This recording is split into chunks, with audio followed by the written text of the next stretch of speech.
Mungkin ada yang mau bertanya lagi? Bu Nelly udah kembali lagi belum? Gimana ini Pak Siyadi? Bu Nelly. Baik. Bu Nelly keluar lagi. Saya ini aja, saya bantu aja Bu Nelly sambil ini Bu Nelly baru masuk. Ya Bu Nelly baru bergabung di keluarga. Bu Nelly-nya keluar. Bapak Ibu ada yang mau bertanya? Pak Olan. Bertanya Pak Olan.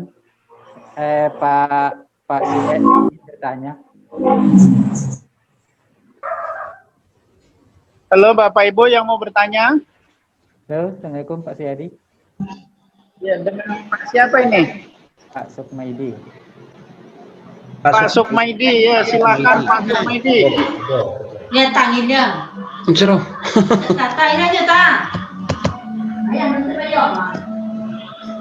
Halo Pak, siapa Sukmaidi atau? Pak Sukmedi tadi ada tuh, kemana dia? Ada Pak Sukmaidi ada Pak Ahmad. Iya. Itu Pak bagian. Oke. Halo. Ya silakan Pak Sukmaidi, tapi pertanyaan pelan. Assalamualaikum Pak Aris. Waalaikumsalam. Terima kasih atas penjelasannya tentang pembelajaran dengan model argumentasi. Tadi beberapa teman telah memberikan tanggapan-tanggapan tentang masalah pembelajaran model argumentasi kalau diterapkan di SMA, gitu ya. Salah satunya tadi Pak Aris menggarisbawahi bahwasanya untuk sistem pembelajaran model argumentasi ini tentu siswa memiliki fondasi konsep dasar yang baik, gitu kan Pak ya? Iya, betul. Nah, dan karena ini model pembelajarannya baru, ya kami berterima kasih dapat ilmu baru dari Bapak, gitu kan. Dan selama ini fakta-fakta memang kita dalam hal tadi Bapak memberikan contoh-contoh soal dalam bentuk soal-soal yang adanya argumentasi, begitu Pak ya. Ya. Nah, sementara ini kan selama ini kita dengan adanya sistem kurikulum K13 segala macam dan model-model tuntutan kita bagaimana siswa hasil evaluasinya baik gitu. Terutama waktu itu adalah adanya nilai UN. Tentu tidak terpikirkan oleh kita selama ini bagaimana menggiring siswa bisa berargumentasi. Maka dengan model sekarang ini kita dengan alasan tadi latar belakang kenapa adanya gagasan model argumentasi karena salah satu rendahnya nilai kita dipisah, kan begitu Pak ya? Betul. Ya betul. Nah, ini menjadi sebuah apa juga Pak? Tadi disebutkan bahwasanya tahapan-tahapan model belajar argumentasi itu ada 6 tahapan. Jadi ada 3 bentuk kelompok region diskusi Pak ya? Iya. Ada diskusi kelompok 3. Yang kami tanyakan, apakah memang harus wajib 3 alur diskusinya, apakah dengan hanya 1 alur diskusi saja tidak cukup menghasilkan kesimpulan kita, maksudnya nilai argumentasi itu sudah bisa siswa dapatkan gitu. Itu 1. Yang kedua Pak, tadi Bapak mengatakan bahwasanya model evaluasi dalam argumentasi itu siswa diminta alasannya apa segala macam. Saya juga menarik. Saya juga menarik begini Pak, masalah soal argumentasi. Dulu kalau kita masuk seleksi perguruan tinggi ada namanya soal sebab akibat. Iya. Menurut Bapak, apakah model soal sebab akibat itu tidak mencerminkan soal argumentasi bagi anak, atau kalau menurut saya secara pribadi itu bagian dari soal juga menanamkan sifat argumentasi untuk anak. Terima kasih Pak. Ya. Baik, yang pertama pertanyaan Bapak ini mohon diingatkan ya, tadi saya nggak nyatet. Yang pertama tadi bagaimana untuk apa tadi Pak? Tahapan. Oh ya, tahapan. Apakah iya. 3 itu? Baik. Jadi tahapan diskusi itu kami buat 3. Pertama kerja individu dalam rangka untuk melatih kemampuan setiap siswa dalam berargumentasi. Setelah itu naik ke diskusi kelompok, di mana mereka kita berlatih untuk berkomunikasi. Ingat Pak, pembelajaran abad 21 itu 4C. Critical thinking-nya dia sudah lakukan sendiri tadi. Nah, communication and collaboration-nya itu kita latihkan dengan bekerja kelompok. Di samping itu supaya siswa berani membandingkan hasil kerja argumentasi dia sendiri dengan teman-teman sekelompoknya. Lalu berikutnya yang ketiga, diskusi kelas. Jadi levelnya tertinggi untuk mendapatkan jawaban kesepakatan dalam satu kelas. Nah, kenapa kami buat 3 level? Karena kami melihat, pernah juga kami coba Pak, kami langsung bentuk satu kelompok. Jadi kelompok kami bentuk seperti biasa, seperti pembelajaran kita biasa ini, pembentukan kelompok, lalu kami berikan soal, argumentasi kepada tiap kelompok. Hasilnya Pak, tidak setiap siswa bekerja. Nah, di dalam, kita lihat, ingat dalam teorinya cooperative learning itu selalu ada yang namanya black rider. Black rider itu penunggang gelap Pak. Jadi siswa kita tuh banyak yang suka nunggang gelap. Cuma numpang, yang diskusi, temannya yang diskusi, dia main-main baik. Iya, Nah, namanya, Pak. kita tidak bisa menjamin bahwa setiap siswa itu aktif terlibat dalam diskusi.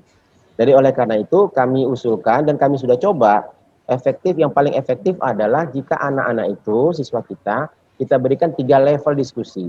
Artinya dia diskusi dengan dirinya sendiri dulu, mencari argumentasi, kemampuan dia sendiri, dia tantang untuk membuat argumentasi itu. Setelah itu dia konsultasikan dengan teman-temannya di kelompok. Jadi kalau ada 5 orang dalam satu kelompok, kelima-limanya akan menunjukkan hasil kerja individu mereka. Di situ akan terjadi diskusi dan debat sedikit, sampai nanti mereka sepakat apa klaimnya, apa datanya, apa penjelasannya. Setelah itu nanti baru mereka berdebat lagi di tingkat kelas. Kalau kita mau lebih efektif lagi, mungkin bisa saja Bapak coba nanti langsung diskusi kelompok, lalu naik ke diskusi kelas, tetapi Bapak harus yakinkan bahwa setiap siswa bekerja di dalam kelompoknya. Tidak ada yang black rider. Itu pertanyaan, untuk jawaban untuk yang pertama. Jadi bisa menjadi 5 tahap saja, tetapi ada kewajiban guru untuk memastikan bahwa semua anggota kelompok itu berdiskusi. Lalu yang kedua, tadi pertanyaan Bapak, apa Bapak ya? Saya lupa. Tentang evaluasi dalam sebab akibat soal Ya, jadi ciri-cirinya argumentasi itu saya katakan tadi, bukan hanya memberikan alasan sebab ataupun akibat, tetapi adalah memberikan pilihan Pak, memberikan judgement, memberikan keputusan. Jadi seperti saya katakan ke Pak Olan tadi, tantanglah siswa kita untuk memilih di antara sekian pilihan. Jadi ada dilema yang kita berikan kepada mereka. Setelah itu pilihan mereka itu harus didukung oleh data dan didukung oleh penjelasan. Nah, jadi kalau kita mungkin sebab akibat masuk ke dalam yang tahap penjelasan tadi, warrant tadi, penjelasan, tetapi belum mencakup kepada pembuatan data, belum mencakup kepada pembuatan keputusan. Nah, sudah termasuk ke dalam argumentasi sebab akibat itu, tetapi belum menyentuh fundamental langsung dari kemampuan argumentasi, di mana apa kemampuan fundamental dari argumentasi, bahwa siswa berani mengambil sikap, mengambil keputusan, judgement, membuat pernyataan, membuat klaim bahwa A lebih baik daripada B, bahwa A lebih tinggi daripada B. Setelah itu mereka harus dukung judgement mereka itu dengan data yang bisa dipertanggungjawabkan dan penjelasan yang lebih bisa dipertanggungjawabkan. Mungkin begitu Pak dari saya. Terima kasih. Ya, baik. Ya, bisa didengar suara saya Pak Yadi? Bisa. Oke, maaf tadi ada gangguan sedikit. Nah, di sini terima kasih atas penjelasannya Pak Haris, atas pertanyaan tadi mungkin Bu Lydia dan Pak Sukmaidi yang saya tadi sempat terlewat ya. Nah, di sini ada pertanyaan dari Pak Reki Aprialni.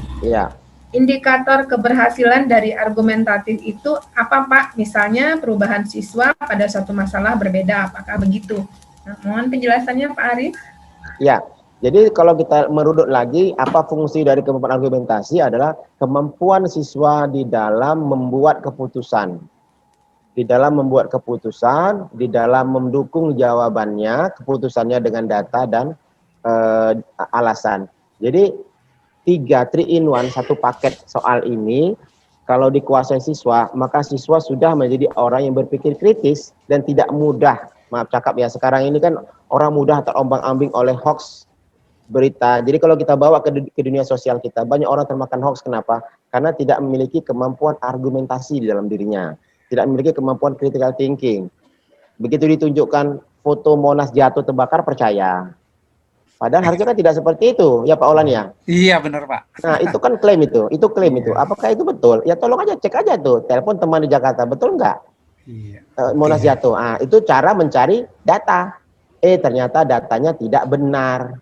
Klaimnya Monas jatuh, tapi datanya tidak benar. Alasannya enggak mungkin Monas itu jatuh tanpa ada penyebabnya. Nah, jadi kalau orang yang sudah terbentuk critical thinking dan kemampuan berargumentasi dalam dirinya, itulah indikator bahwa orang itu sudah berhasil di dalam membina kemampuan berargumentasi dalam dirinya. Coba kita lihat dalam kehidupan sehari-hari. Ini nanti goalnya Bu ya, kita mengajarkan kemampuan argumentasi ini bukan hanya pada materi kimia, bukan hanya pada materi IPA ataupun materi-materi yang lain, tapi dalam kehidupan sehari-hari. Saya berharap kita semua yang hadir di sini bukan orang-orang yang mudah termakan isu, termakan fitnah, karena Tanpa kita data. semua tanpa data. Nah, Iya, jadi semua orang sains itu harus berpikir dan berucap itu dengan data. Nah, gitu Pak Olan ya. Setuju Iya, Pak Olan benar. ya? Setuju, sangat setuju Pak. Iya, jadi apapun si A mengatakan A, si B mengatakan B. Minta data mereka, mana buktinya? Mana buktinya? Mana penjelasannya? Ada bukti, tetapi kalau penjelasannya tidak logis, tidak bisa diterima juga Pak Olan. Nah, ada klaim, ada pernyataan, ada bukti bisa dibuat-buat kan, tetapi penjelasannya tidak logis. Bisa juga itu bisa ditolak juga dari ilmu argumentasi. Nah, jadi dalam skop yang lebih luas lagi, kita ingin menciptakan masyarakat Indonesia, siswa-siswa kita menjadi warga negara yang mampu berpikir kritis, argumentatif, selalu meminta data dan penjelasan di balik sebuah peristiwa, di balik sebuah klaim dan kejadian. Itu target lebih besarnya. Jadi indikatornya adalah jika siswa sudah mampu mengaitkan antara, kalau dalam skop kelas ya, siswa sudah mampu mengaitkan antara jawaban, data, dan penjelasan. Itu berarti siswa sudah memiliki kemampuan argumentasi. Sekali lagi saya katakan, siswa mampu mengaitkan antara jawaban, data, dan penjelasan. 3-in-1, satu paket, siswa mampu mengaitkannya, dan itu sudah menjadi indikator bahwa siswa kita sudah berhasil memiliki kemampuan argumentasi. Saya kira demikian, silakan Bu Nelly yang lain. Ya, baik, mungkin satu pertanyaan lagi ya Pak, mengingat waktu. Boleh. Ya, karena kita untuk sesi tanya jawab kita masih ada waktu sekitar 2 menit lagi, mungkin untuk satu pertanyaan lagi. Silakan Bapak Ibu. Oke, saya Bu Nelly izin. Ya, silakan Pak. Baik, Assalamualaikum warahmatullahi wabarakatuh. Waalaikumsalam. Assalamualaikum warahmatullahi wabarakatuh. Terima kasih Pak Dr. Aris, luar biasa pencerahannya buat kita. Waalaikumsalam. Ada mungkin ini sedikit untuk menguatkan saya saja terkait dengan ABL ini. Pertanyaan saya yang pertama adalah efektivitasnya itu lebih ke kelas yang homogen atau kelas yang heterogen dalam hal kompetensi siswanya. Mana yang lebih mempengaruhi atau lebih menghasilkan hasil yang lebih baik gitu. Cuma itu saja untuk menguatkan saja Pak Aris. Terima kasih Pak Aris. Ya, silakan Pak Aris. Terima kasih ini Pak Dr. Dharma Putra. Lama ingin ketemu tapi enggak sempat ini. Nah, pertanyaan Pak Dharma ini susah dijawab ini. Karena belum saya teliti. Yang selama ini kami lakukan kan penelitian di sekolah, di SMA, di kelas apa adanya Pak Dharma. Nah, kalau kami mau melakukan penelitian seperti yang ditanyakan Pak Dharma, itu ribet tuh Pak Dharma. Kita harus buat kelas homogen, katakan pintar semua atau rendah semua. Itu kita nggak diizinkan kepala sekolah tuh. Berarti kita kan harus membuat kelas sendiri. Yang ada selama ini mungkin kelas heterogen ya. Kelas yang ada itu kan memang di set up oleh sekolah kan memang heterogen. Nah, jadi mungkin selama ini data yang kami dapat ya kelas heterogen. Untuk kelas apakah efektif juga di kelas homogen, saya nggak tahu tuh. Kalau seandainya, karena saya belum pernah penelitian, dan itu mungkin kayaknya susah tuh Pak Dharma. Kecuali nanti kalau sekolah Pak Dharma mengizinkan saya, kita set kelas yang homogen pintar semua, homogen rendah semua, kita bandingkan tuh di mana. Tapi kayaknya merugikan siswa itu Pak Dharma kalau kita seperti itu. Nah, jadi untuk sementara saya nggak punya jawabannya karena belum pernah saya lakukan dan kemungkinan nggak akan diizinkan sekolah. sekolah manapun nggak akan mengizinkan kita sebagai peneliti untuk merubah kelas yang sudah ada. Ya Pak Dharma ya, mohon maaf nih jawabannya nggak memuaskan ini. Nggak apa-apa, iya. Karena kan saya berpikirnya kan gini, di beberapa sekolah kan ada yang punya kelas unggul, yang saya dalam asumsi saya itu ya boleh dikatakan homogen secara semu kemampuannya. Apakah mereka mungkin di kelas yang unggul itu dengan yang biasa-biasa saja itu akan memberi efek yang berbeda. Itu saja Pak Aris. Makasih Pak Aris. Ya, sama-sama. Terima kasih. Ya, baik. Terima kasih Pak Dharma, terima kasih Pak Haris. Jadi pertanyaan terakhir dari Pak Dharma tadi menutup sesi tanya jawab di webinar kita sore hari ini. Ya udah siang ya, dari siang dan ini udah masuk sore. Sebagai informasi Bu Nelly sebelum ditutup, jadi materi kita ini coba periksa di FB saya. Materi kita ini juga diminati oleh program studi S2 Pendidikan Kimia UNES. Ya. Universitas Negeri Semarang. Iya. Jadi tanggal 19 Sukses, tanggal 19 Oktober hari Senin saya juga diminta menjadi narasumber di kuliah umum di UNES. Ya. Materinya sama seperti ini juga. Jadi mereka itu Prof. Sudarmin itu membaca postingan di FB saya. Kalau Ibu lihat itu ada postingan Prof. Darmin, jadi saya juga diminta nanti tanggal 19 mengisi materi yang sama. Ini menunjukkan bahwa model pembelajaran argumentasi ini menarik perhatian orang, bukan hanya di Jambi, tapi juga sampai ke Jawa sana. Demikian Bu Nelly pemberitahuannya. Ya, terima kasih Pak Aris, sangat inspiratif sekali. Mudah-mudahan kami semua bisa menjadi guru yang aktif, inovatif, kreatif, dan mampu nanti merancang soal-soal untuk melatih kemampuan argumentasi siswa. Baik, sebelum acara kita akhiri, kita minta kesediaan